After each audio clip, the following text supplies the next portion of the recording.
Nous allons écouter la parole de Dieu au travers de la bouche de pasteur Mireille Bissoka. Elle est pasteur au Canada, titulaire d'église. Elle est épouse et mère. Mais Dieu l'a dépêché en ces lieux pour toi. Voilà pourquoi je te prie de bien préparer tes oreilles, bien préparer ton carnet, ta Bible, bien noter ce que Dieu a mis dans son cœur pour toi. Pendant qu'elle est en train de s'avancer, nous acclamons le Seigneur.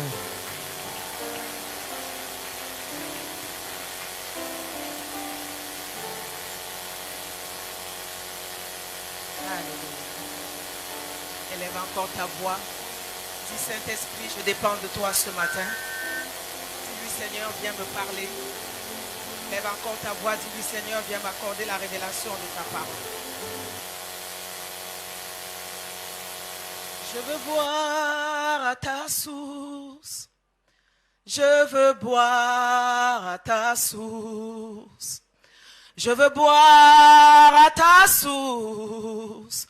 Je veux boire à ta source. Je veux boire à ta source, Seigneur. Je veux boire à ta source, Seigneur. À ta source, je veux boire à ta source. Je veux boire à ta source. Je veux boire à ta source. Je veux boire à ta source.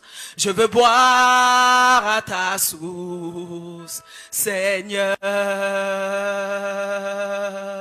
Je veux boire à ta source, Seigneur. À ta source, je veux boire à ta source. Je veux boire à ta source, Yahweh.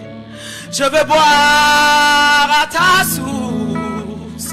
Je veux boire à ta source. Je veux boire à ta source, Seigneur. Oh, je veux boire à ta source, Seigneur. À ta source. À ta source, je veux boire à ta source, Yahweh. Je veux boire à ta source. Je veux boire à ta source. Tu as dit à la femme samaritaine, si tu bois de cette eau, tu n'auras plus jamais soif. L'eau que je te donnerai deviendront des fleuves d'eau vive qui couleront jusque la vie éternelle. Donne-moi de cette eau ce matin. Je ne veux plus revenir au puits pour puiser. Donne-moi de cette eau, Seigneur, qui va jaillir à moi jusqu'à la vie éternelle. Seigneur, j'ai soif ce matin. Je viens à toi et je veux boire. Donne-moi de cette eau qui ne tarit jamais. Donne-moi de cette eau qu'aucun homme ne peut me donner. Donne-moi de cette eau qui ne peut pas, Seigneur, de cette eau des hommes qui ne peuvent pas s'assiéter. Mais à ta source, Seigneur, il y a les fleuves d'eau vive. Il y a les fleuves d'eau vive. Je ne veux plus revenir au puits. Je suis fatigué de revenir au puits. Donne-moi de cette eau qui va jaillir jusqu'à l'éternité. Je veux boire à ta source, Seigneur. Je veux boire à ta source, Seigneur, ce matin. Je veux boire à ta source. Je veux boire à ta source, Yahweh. Je veux boire à ta source, Seigneur. Je veux boire à ta source. Je veux boire à ta source. Je veux boire. Merci Seigneur. Ta parole, Père éternel. Saint-Esprit de Dieu, nous nous soumettons à toi. Nous nous soumettons à ta Seigneurie. Ouvre-nous l'esprit. Et que ta parole produise en nous des fruits qui vont demeurer jusqu'à la vie éternelle. Pendant que nous écoutons ta parole, transforme nos cœurs. Enlève les mauvaises intentions. Enlève les idées préconçues. Enlève les opinions perverses. Enlève les idées préconçues dans nos cœurs. Et comme la parabole du semeur dit que nos cœurs soient une bonne terre, nous allons prendre cette parole ce matin. Nous allons te permettre de la laisser grandir, de la laisser maturer dans nos vies. Seigneur, elle va porter des fruits au royaume jusqu'à ton retour. Au nom de Jésus, acclame pour le Seigneur ce matin. Bonjour à tous, que Dieu vous bénisse. Encore un merci à papa, tous mes respects à maman. Je salue tous les pasteurs, tous les leaders de la maison, amen. Tous les départements, que Dieu vous bénisse abondamment. C'est encore une joie d'être avec vous ce matin pour la clôture de ce séminaire. Alléluia. Alors je vais aller dans Luc chapitre 10, verset 2, sur le texte de base qui nous conduit cette semaine. Une seule chose est nécessaire. Marie a choisi la bonne part qui ne lui sera pas ôtée. Amen. Alors depuis le début de la semaine, nous sommes ici pour développer de ce thème. Et j'ai commencé au début à parler de la bonne part qu'elle avait choisie. J'ai parlé du libre arbitre que le Seigneur nous donne. Parce que choisir la bonne part, nous sommes tous libres de choisir la mauvaise ou la bonne part. Et nous avons vu que dans ce processus de choix, il y a la notion de temps. Marie était au pied de Jésus, elle écoutait la parole. Elle savait que cet homme ne serait pas là pour toujours. Elle savait qu'un jour il partirait, je ne sais pas quand. Mais tant qu'il est encore vivant, tant qu'il vient chez moi, j'ai la possibilité, j'écoute la parole. Pendant que Marthe était en train d'écouter la voix des circonstances, la voix de la distraction. Et j'ai dit aussi durant la semaine qu'il y a des choses qui vont influencer nos choix.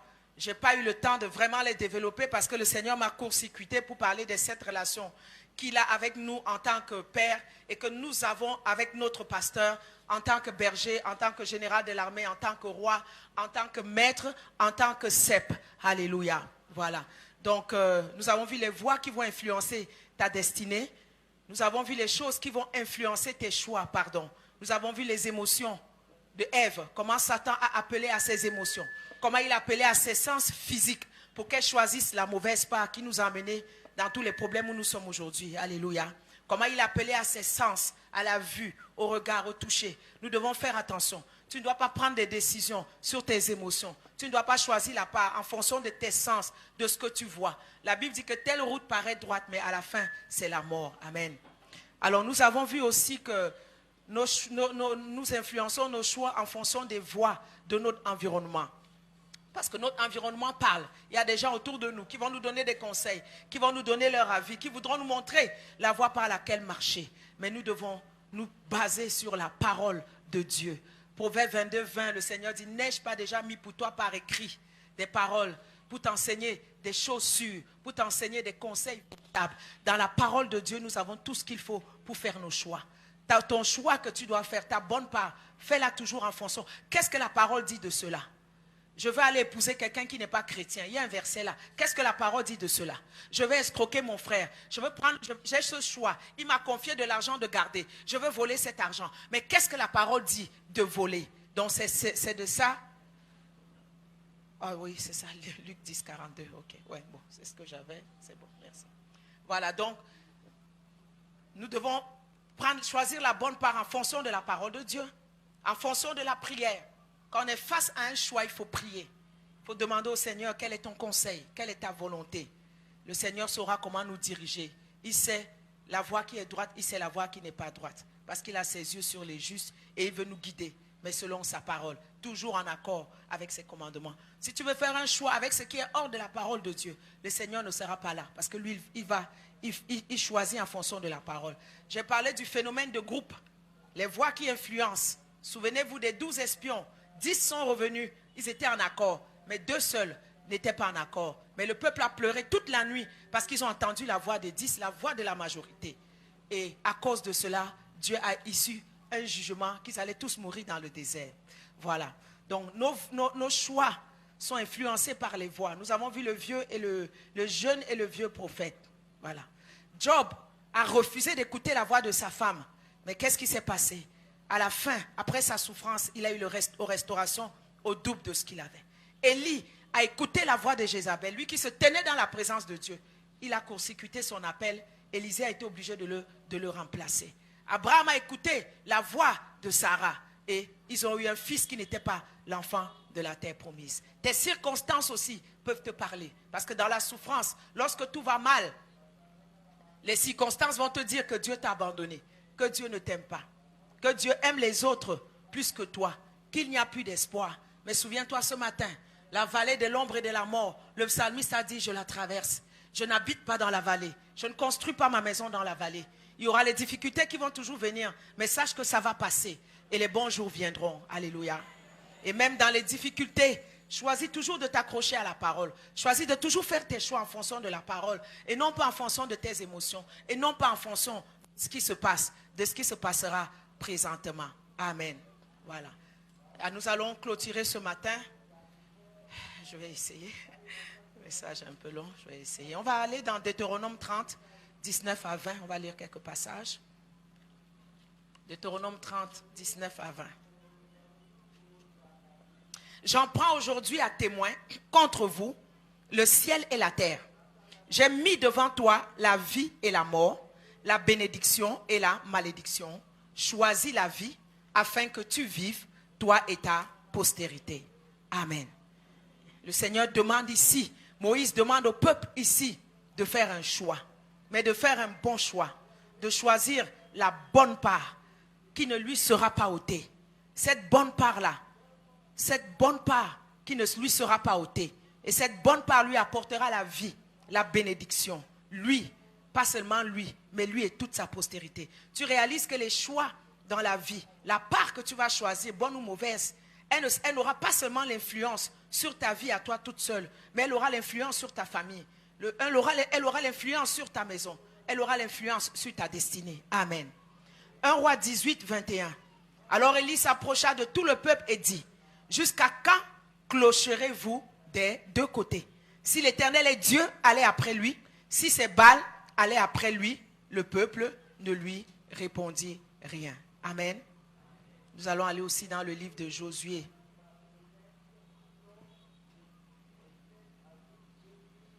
De Josué chapitre 24.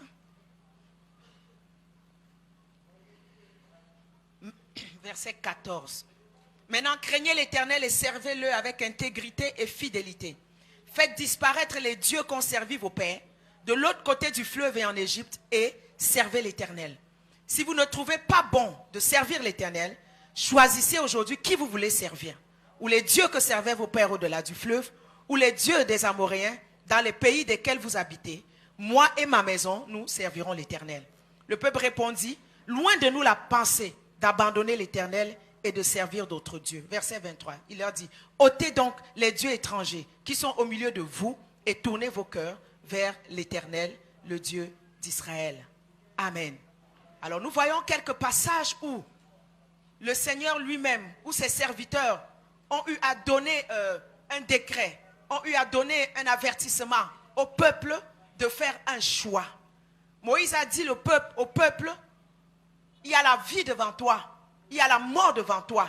Il y a la bénédiction devant toi. Il y a la malédiction devant toi. Mais il leur a conseillé de choisir la vie afin qu'ils vivent, eux et leur postérité. Devant le peuple qui était tiède, devant le peuple qui n'était pas décisif, Josué leur a dit: vous allez choisir quel Dieu vous allez servir. Vous allez choisir les dieux que servaient vos pères. Vous allez choisir le vrai Dieu. Mais moi, j'ai fait un choix. J'ai choisi la bonne part. Moi et ma maison, nous servirons l'Éternel. Alléluia. Moi et ma maison, nous servirons l'Éternel. Élie a dit: pourquoi clochez-vous des deux côtés? Et c'est le message que le Seigneur a pour toi ce matin. Pendant que nous clôturons cette conférence. Aujourd'hui, choisis qui tu veux servir. Amen. Ne cloche plus des deux côtés. S'il y a une chose que Dieu déteste, c'est les chrétiens tièdes. C'est les chrétiens qui n'ont pas de position. Ce sont les gens qui ne sont ni chauds, qui ne sont ni froids. Écoutez, ces paroles n'ont pas été prononcées par n'importe qui là. Presque à la veille de sa mort, Moïse déclare cette parole-là. Parce qu'il était tellement attaché. Dieu était tellement attaché à lui. Mais quand il voyait le peuple dandiner, Élie a vu le peuple dandiner. Il cloche d'un côté, il cloche de l'autre. Josué voit le peuple, malgré les prodiges. Il a un voyage avec ce peuple-là. Malgré les miracles qu'ils ont vus depuis qu'ils ont quitté l'Égypte. Malgré la manière que Dieu s'est révélé à eux puissamment. Que Dieu a fait des miracles, des prodiges. Que Dieu les a nourris. Mais le peuple était toujours n'avait pas de position. Et ce matin, comme Marie a choisi la bonne part, Dieu te demande d'avoir une position claire par rapport à lui. Amen. Il a dit dans Apocalypse 3:7 que si tu es tiède, il te vomira. Ou tu es chaud, ou tu es froid. Le Seigneur déteste, il a horreur du juste milieu. Le Seigneur nous donne le choix. Il dit, si tu prends le Fils, tu as la vie. Si tu n'as pas le Fils, tu n'as pas la vie. C'est un choix. Ou tu choisis le Fils et la vie, ou tu ne le choisis pas. Alléluia. Tu me diras, je viens à l'église. Oh pasteur, j'ai choisi. Je viens à l'église. J'ai accepté Jésus. Ouais, mais quelle est ta marche avec Dieu? Quel est ton service avec Dieu? Quel est ton sacrifice avec Dieu? Quelle est ta persévérance avec Dieu? Quel est ton engagement? Ne viens pas à l'église par formalité. Viens à l'église pour être une utilité. Et pour toi et pour le royaume de Dieu. Amen. On a assez vécu un christianisme d'apparence. Ça doit arrêter. Parce que le Seigneur est à la porte. Tous les signes sont là. Il est temps que tu dois choisir quel Dieu tu vas servir. Parce que tes émotions que tu sers là, tes émotions deviennent tes dieux. Amen. Tes humeurs que tu fais là pour servir Dieu, tes humeurs deviennent tes dieux. Ne crois pas, non, il a dit Dieu, peut-être c'était les statues qui faisaient, non, peut-être à l'époque, mais aujourd'hui, nous avons des idoles que nous portons en nous. Hein? Amen. Si tes émotions sont plus fortes, si ton caractère, il y en a, c'est difficile à cause de leur caractère. Il y en a qui sont très têtus. Dans Isaïe 50, il dit, Seigneur, exerce mon oreille pour que j'écoute comme écoute un disciple.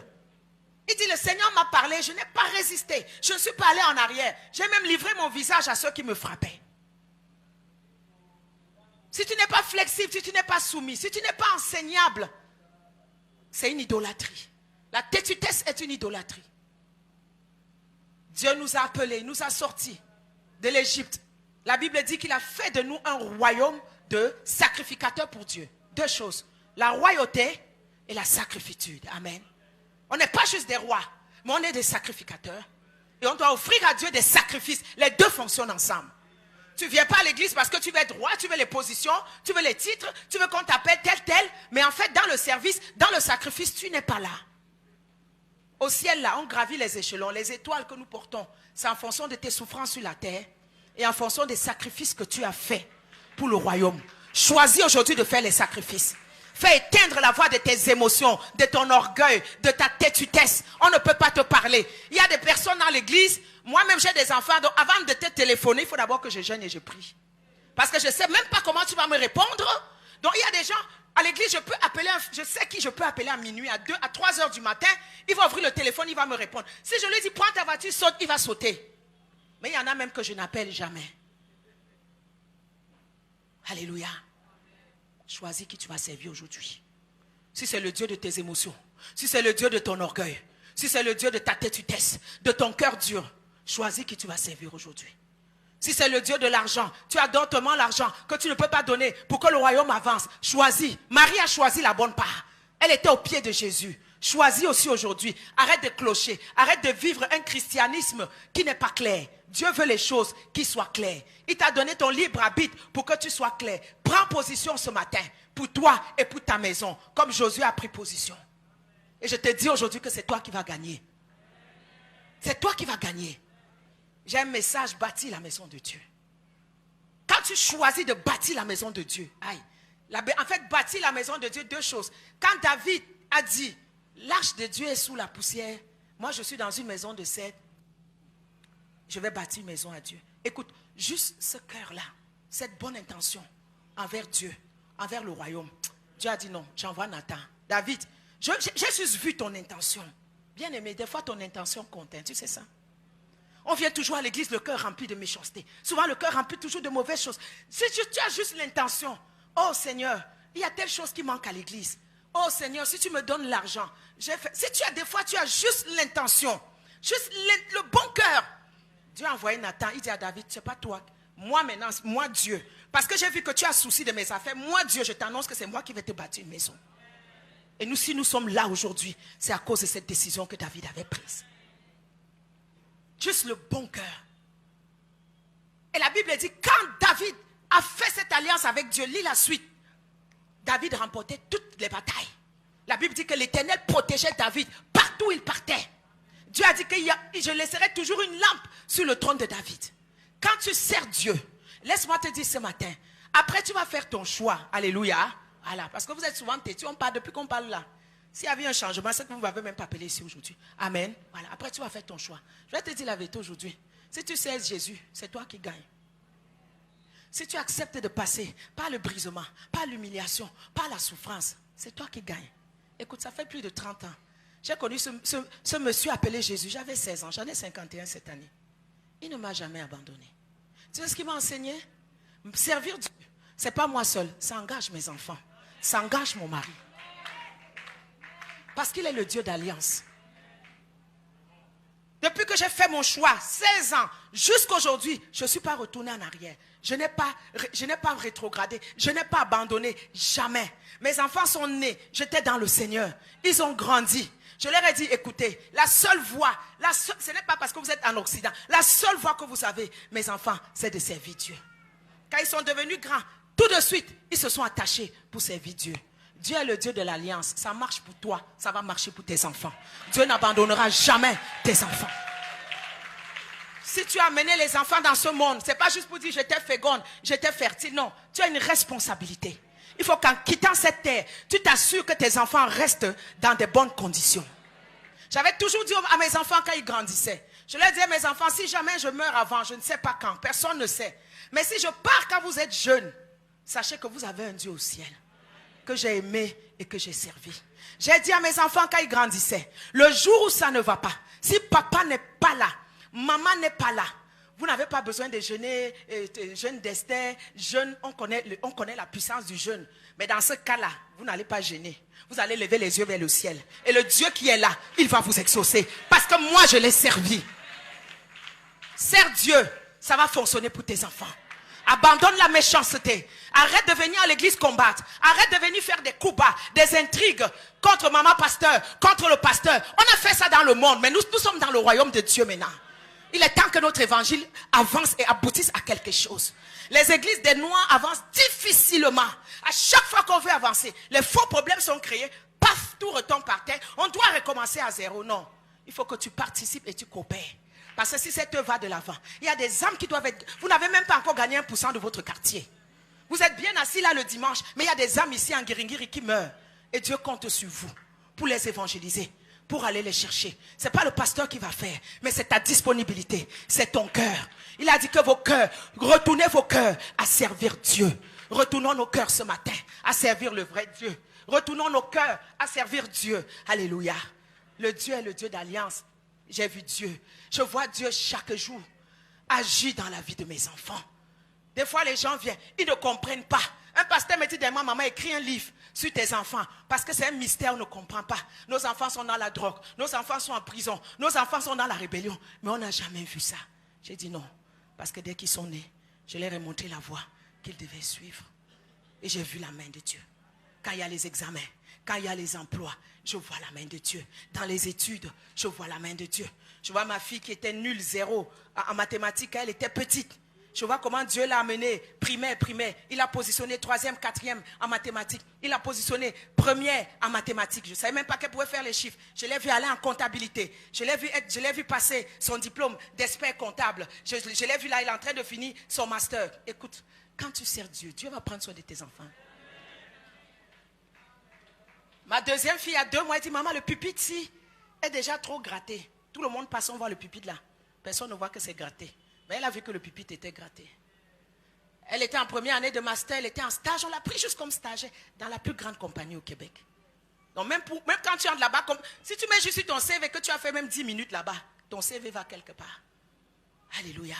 Stagiaire, master première année. Elle n'a même pas fait 8 mois.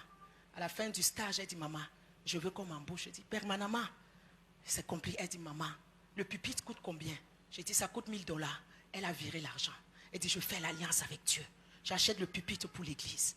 Toute cette semaine, j'ai entrevu avec tous les grands directeurs de toutes les provinces. Que Dieu me donne ce poste-là. J'ai dit, ma fille, 8 mois de stage. En tout cas, je me joins seulement à ta foi parce que cette fois-ci, je suis dépassée. Elle a donné. J'étais obligée de me joindre à sa foi parce que tout ce qu'on m'avait dit de cette compagnie-là, il n'y avait que Dieu. Elle a fait les entrevues. On l'a embauchée.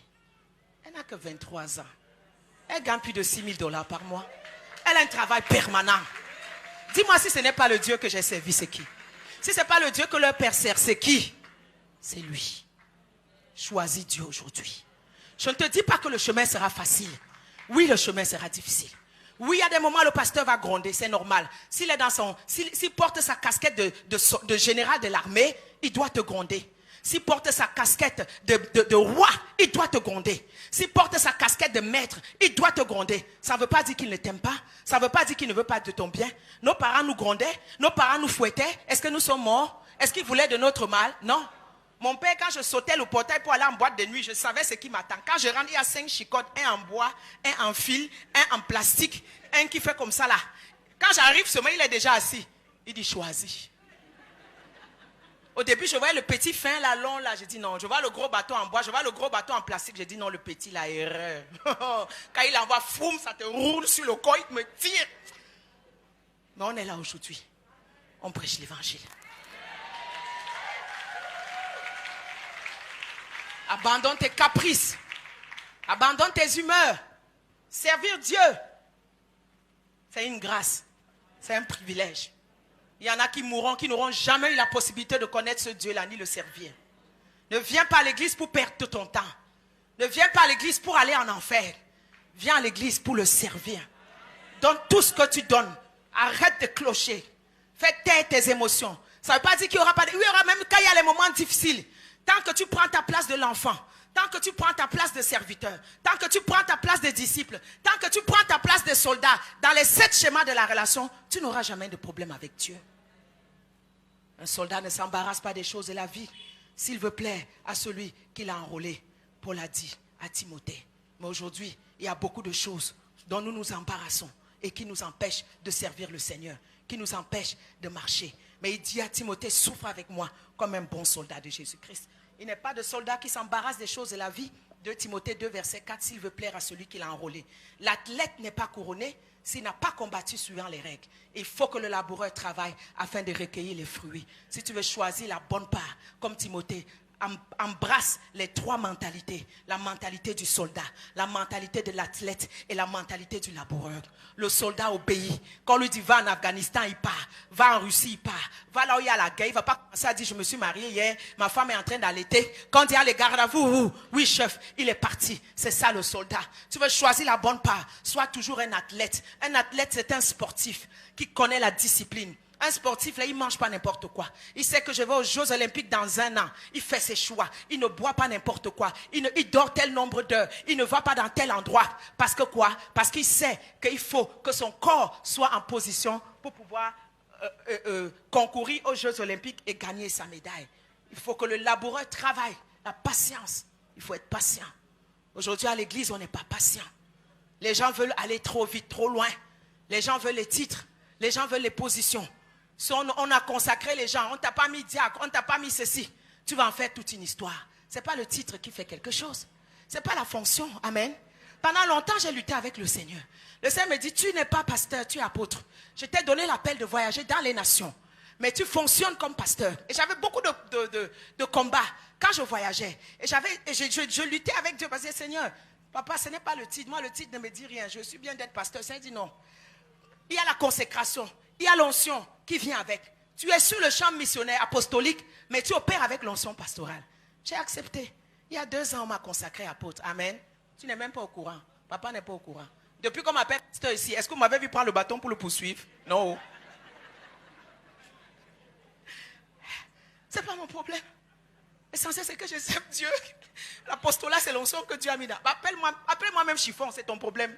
Donne-moi le micro, je vais prêcher l'évangile. C'est tout. Il y a trop de faux problèmes à l'église aujourd'hui. On a mis l'autre diacre, on a mis l'autre pasteur, on a mis l'autre ceci, et puis quoi encore? Ce qui est en toi est en toi. Rien ne pourra, personne ne pourra l'enlever. C'est en toi. Même si les gens ne le voient pas aujourd'hui, Dieu va leur ouvrir les yeux, demain ils vont voir. Mais ne va pas lutter charnellement pour arracher une place à l'église. Laisse Dieu te positionner. Laisse Dieu voir. Il y en a qui sont prêts à tout casser à l'église. Non. La Bible dit, si tu détruis l'œuvre de Dieu, Dieu te détruira. J'aime beaucoup ce passage de Acte 6. L'église grandissait, la parole se répandait, le nombre de disciples augmentait. Mais ils étaient dans la distraction parce qu'ils étaient obligés d'aller servir la soupe aux veuves au lieu de se concentrer au ministère de la parole et de la prière. Des fois, quand les gens à l'église ne sont pas dans leur rôle, c'est difficile pour le pasteur. Le pasteur doit être dégagé. Il doit avoir la délégation. Beaucoup de gens qui font beaucoup de choses pour qu'ils se concentrent à la parole et à la prière. Quand tu viens à l'église, toujours avec les faux problèmes. Toujours pasteur ceci. Il doit résoudre cela. Oh, tel frère m'a insulté. Telle soeur. Tu ne réalises pas que tu lui perds le temps qu'il pouvait être dans la présence de Dieu pour prendre l'onction, pour prendre la révélation, pour donner. Les pasteurs sont devenus maintenant juges et avocats. Ils passent leur journée à juger les histoires des chrétiens. Non. À un moment donné, il faut grandir, bien-aimé. Christ a besoin d'une église grande, mature. C'est l'église mature qui va aller quelque part. Le pasteur doit pouvoir se consacrer à ce qui est spirituel. Quand ils ont vu le piège, parce que c'est souvent le piège, hein? Oh non, on fait du bien aux gens, on fait du bien aux gens. Ouais, mais et la présence de Dieu alors?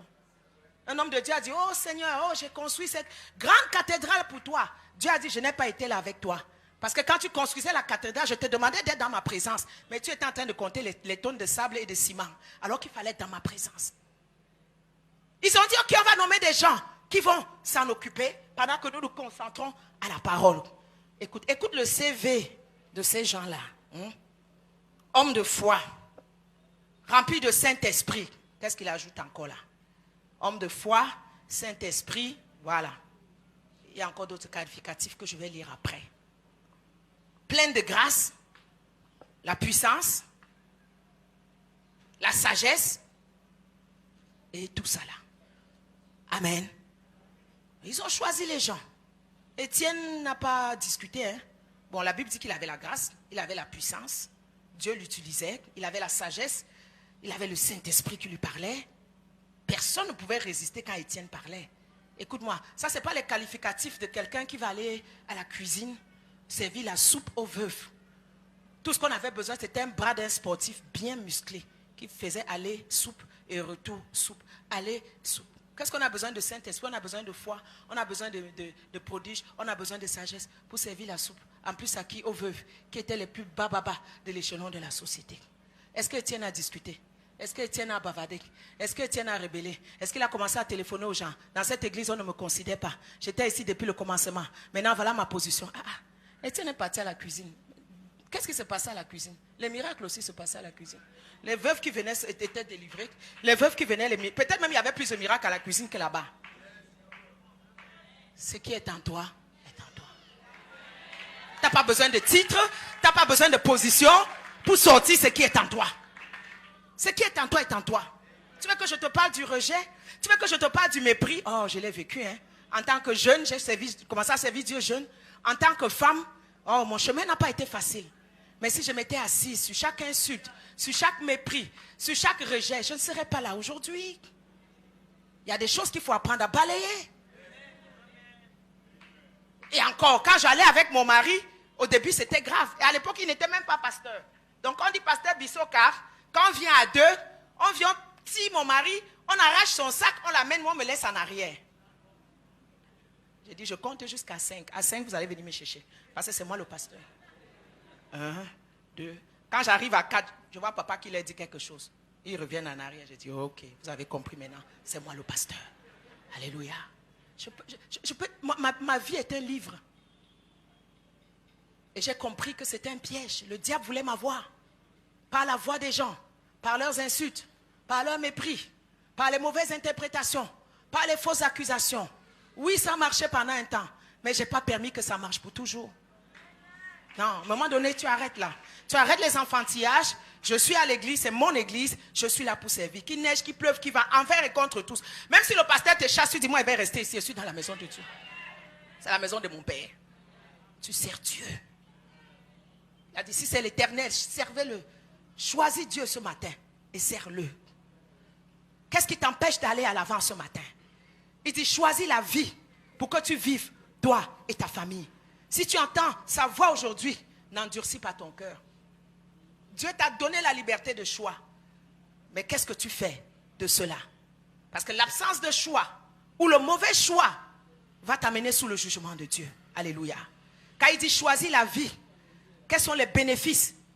Ça dépend de ta vie, la prolongation de tes jours, ta santé, ta sécurité et la jouissance des biens terrestres et matériels. C'est ça que Moïse leur avait dit.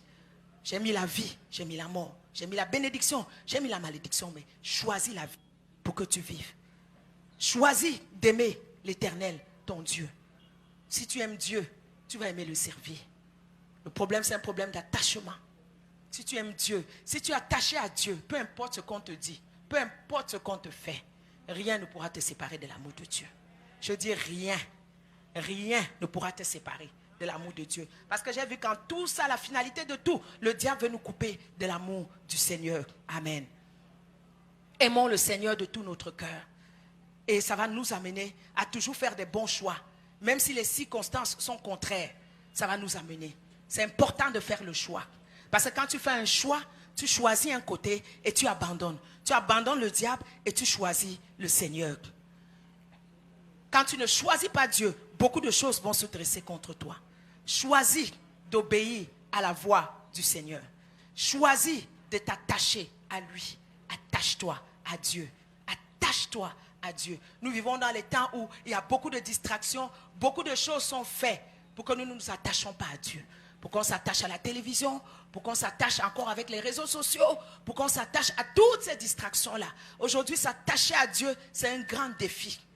Mais il faut fermer des fois son téléphone, il faut fermer des fois ses réseaux sociaux et il faut rester dans sa présence. Alléluia. C'est dans sa présence qu'on pourra faire des bons choix. Amen. Nul ne peut servir deux maîtres. Et ce matin, Dieu nous demande encore une fois de plus de nous positionner pour le servir. Amen. Le servir, c'est abandonner tout ce qui sur ton chemin va t'empêcher d'y arriver. Je vais aller dans le livre de Ruth. Je vais prendre l'exemple de cette femme merveilleuse que nous devons calquer aujourd'hui sur sa vie afin d'hériter des bénédictions et des promesses qu'elle a héritées. Nous connaissons tous l'histoire, Ruth chapitre 1, de cet homme de Bethléem, Elimelech, qui partit avec Naomi, sa femme et ses deux fils, Machlon et Kiljon. Et ils arrivèrent au pays de Moab et ils y fixèrent leur demeure.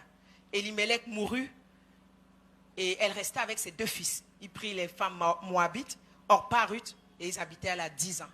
Machlon et Kiljon mourut et elle resta privée de ses deux fils et son mari.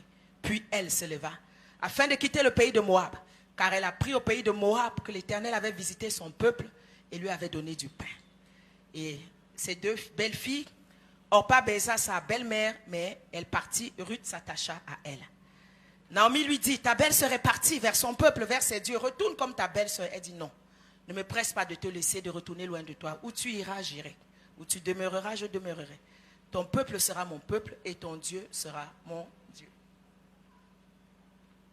Ruth était une Moabite, hein? C'était un peuple idolâtre, un peuple complètement plongé dans des cultes des ténèbres et tout. Si on regarde d'abord le début de l'histoire, il me reste combien de minutes? Je vais respecter le temps. C'est fini? 5 minutes? Ok, je vais essayer de me dépêcher. Elimelech veut dire l'Éternel est roi. Naomi veut dire la gracieuse. Mais je me demande comment l'Éternel est roi et la grâce ont donné naissance à la mort et à la maladie. Kiljon et Machlon veut dire la mort et la maladie. Vous voyez déjà le profil familial. Ils étaient bien là où ils étaient. Mais parce qu'il a manqué un peu de pain, ils ont décidé de partir à Moab. C'est ça les chrétiens d'aujourd'hui. Dès qu'il y a un petit problème à l'église, tu sors. Tu crois que tu vas aller trouver meilleure église. Mais des fois, tu vas trouver là où c'était pire que là où tu es venu. Amen. Ils ont abandonné la maison du pain. Ils sont partis à Moab. Et à Moab, elle a tout perdu. Son mari, elle a perdu ses enfants. Et elle s'est retrouvée avec ses deux belles filles. Mais écoute Ruth. Ruth n'avait rien sur quoi s'accrocher. C'était les ténèbres, c'était l'idolâtrie, c'était une belle-mère rebelle, une veuve. Mais elle avait vu quelque chose en Naomi. Elle devait voir Naomi se lever tous les matins, faire son culte, faire ses choses. Elle a vu quelque chose en Naomi. Et elle a dit, je vais te suivre. Où tu irais, j'irai. Ton peuple sera mon peuple. Ton Dieu, ce n'est pas un petit dé là. C'est de grand dé. Ton Dieu. Voilà. Sans rien voir. Mais elle a choisi de suivre Dieu. Elle a choisi de suivre le chemin de Dieu. Elle a suivi sa belle-fille. Elle n'avait rien. Elle n'avait rien. Il n'y avait rien de bon. Elle partait sur un chemin incertain. Elle suivait une veuve rebelle et têtue qui avait vécu un christianisme, une fausse religion. Dieu l'a frappée. Elle a lutté avec Dieu. Dieu a dit, ne pars pas, je n'ai pas le temps. Quand tu lis bien toutes les paroles que Naomi dit dans Ruth, elle dit, j'étais dans l'abondance à mon départ. Je rends les mains vides. Donc même s'il manquait le pain à Bethléem de Juda, elle avait quand même quelque chose de quoi manger. Peut-être elle avait une bicyclette, mais comme ce n'était pas la Prado, il fallait qu'elle quitte l'église pour aller là, elle allait avoir la Prado. Elle dit, j'étais dans l'abondance. Dieu me ramène à vide. Elle ne m'appelait plus Naomi, la gracieuse. Appelez-moi celle qui est amère. Donc, voilà un environnement négatif, voilà un environnement ténébreux, où il n'y a rien, que ce soit physiquement, que ce soit spirituellement. Mais voici une Moabite, qui n'est même pas un enfant de la promesse, qui ne connaît pas le Seigneur, qui ne connaît rien. Mais elle dit quand même, je vais partir, je vais suivre ton Dieu avec grande D. Amen. Maintenant, allons dans 1 Samuel 4, j'aime beaucoup la comparer à cette autre femme, la belle-fille, femme de Phinéas. 1 Samuel 4, verset 19 dit qu'elle était enceinte et sur le point d'accoucher. Lorsqu'elle entendit la nouvelle de la prise de l'arche de Dieu, de la mort de son beau-père, de celle de son mari, elle se courba et accoucha, car les douleurs la surprirent. Comme elle allait mourir, les femmes qui étaient auprès d'elle lui dirent, ne crains point car tu as enfanté un fils. Elle ne répondit point, elle n'y fit pas attention. Elle appela l'enfant Ichabod en disant, la gloire est bannie d'Israël. C'était à cause de la prise de l'arche de Dieu, à cause de son beau-père et de son mari. Elle dit, la gloire est bannie. Voilà. Voilà une qui n'avait rien. Quel est le point commun des deux? Les deux étaient veuves, n'est-ce pas? Les deux avaient perdu leur mari. Les deux avaient perdu leur beau-père, n'est-ce pas? Et quand l'arche a été prise, elle, contrairement à Ruth, elle était enceinte. Elle portait la vie. Quand une femme a la grossesse, c'est l'espoir. C'est la vie. C'est un enfant qui va naître. C'est un enfant qui peut changer ta condition. C'est un enfant qui peut faire mieux que ce que tu n'as fait. Ruth n'avait rien sur quoi s'accrocher. Elle avait ce bébé-là. Elle avait la vie. Elle pouvait dire, même si nos pères ont échoué, mais mon enfant naît, tu vas être l'espoir. Tu vas être l'espoir de Dieu demain. Mais là, voilà, qui apprend la nouvelle de l'arche et qui commence à avoir les douleurs de l'enfantement. On lui dit, tu as enfanté un fils. Elle ne répondra pas. Elle ne fit pas attention. Beaucoup de nous sommes comme ça aujourd'hui. Nous sommes devenus blasés par rapport aux choses de Dieu. Nous sommes devenus tièdes par rapport aux choses de Dieu. La Bible dit qu'elle n'y répondra pas. Elle n'y fit pas attention. Et elle appela l'enfant Ichabod. La gloire est bannie d'Israël. Quel héritage lourd, difficile et maléfique qu'une femme qui est en train d'enfanter. Elle va mourir, elle va partir. Au lieu de laisser l'espoir à cet enfant, au lieu de lui laisser la vie, au lieu de lui laisser des bonnes déclarations, au lieu de l'appeler gloire, au lieu de l'appeler l'Éternel a vaincu, elle va l'appeler Ichabod. La gloire est bannie d'Israël. Quel héritage maléfique cette femme a laissé. En partant mourir, voilà ce qu'elle laisse comme héritage sur la terre. Mais Ruth n'avait rien. Elle était veuve comme elle. Elle pleurait comme elle. Je n'ai jamais vu ce Dieu-là. J'ai entendu, mais je vais le suivre. Je vais y aller. On va se lever ce matin. Qui est-ce que tu vas choisir de servir aujourd'hui? Quelle est la bonne part que tu vas choisir aujourd'hui? Qu'est-ce que Dieu t'appelle à abandonner? Parce qu'avant de choisir, il faut d'abord abandonner. Parle au Seigneur ce matin. Dis-lui, Seigneur, il y a cette chose. Je veux choisir depuis, mais il y a cette chose qui s'oppose. Il y a cette chose qui me dérange. Aide-moi ce matin. Je ne veux pas servir mes dieux, mes émotions. Je ne veux pas servir mon Dieu, mon mauvais caractère. Je ne veux pas servir mon Dieu, la cupidité. Je ne veux pas servir mon Dieu, l'adultère. Parle à Dieu ce matin. Élevons nos voix, il est là. L'onction est présente ce matin pour changer ta vie, pour t'aider dans tes faiblesses. Le Saint-Esprit est là. Il est là. Il attend que tu prennes la décision. Il attend que tu le choisisses lui. Et il te tiendra la main. Il te sortira du puits. Il te sortira de ce péché qui te dérange. Il te sortira des ténèbres. Est-ce qu'on peut se lever? Est-ce qu'on peut parler à Dieu? Tu peux parler à Dieu. Seigneur, prends pitié de moi. Seigneur, restaure-moi, régénère-moi. Seigneur, relève-moi. Seigneur, je choisis la vie aujourd'hui. Je choisis la bénédiction. Je ne choisis pas la mort. Je ne choisis pas la malédiction. Aujourd'hui, je te choisis. Si tu choisis Jésus, encore aujourd'hui, oh, il est là. Les anges au ciel seront contents. Si tu le choisis d'abandonner tes mauvaises voies, de prendre ton appel, il est là ce matin. Il va te guider. Il va t'aider. Il va te sortir du fossé. Il va te conduire. Alléluia. Merci Seigneur.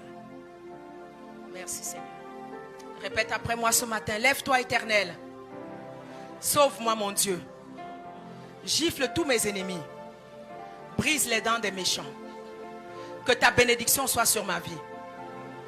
Éternel, conduis-moi dans ta justice. Aplanis ta voie devant moi. Le méchant prépare le mal. Il conçoit l'iniquité. Mais qu'il tombe dans la fosse qu'il a creusée pour moi. Lève-toi, Éternel, mon Dieu. Que l'homme ne triomphe pas. Je poursuis mes ennemis, je les atteins. Je ne reviens pas avant de les avoir exterminés. Je les frappe et ils ne peuvent plus se relever. Les uns s'appuient sur leurs chars, les autres sur leurs chevaux. Moi, je célèbre l'Éternel, mon Dieu. Il plie et tombe. Moi, je reste ferme. Je reste debout. Éternel, réponds-moi. Éternel, sauve-moi. Car je fais appel à toi. Acclame le Seigneur ce matin. Les prières du psalmiste sont disponibles à 5000 francs. Les prières sur les symboles du Saint-Esprit sont disponibles à 2000 francs. Que le Seigneur vous bénisse abondamment. On ne peut servir de maître sans que l'un d'eux soit trompé. Est-ce que c'est très haut?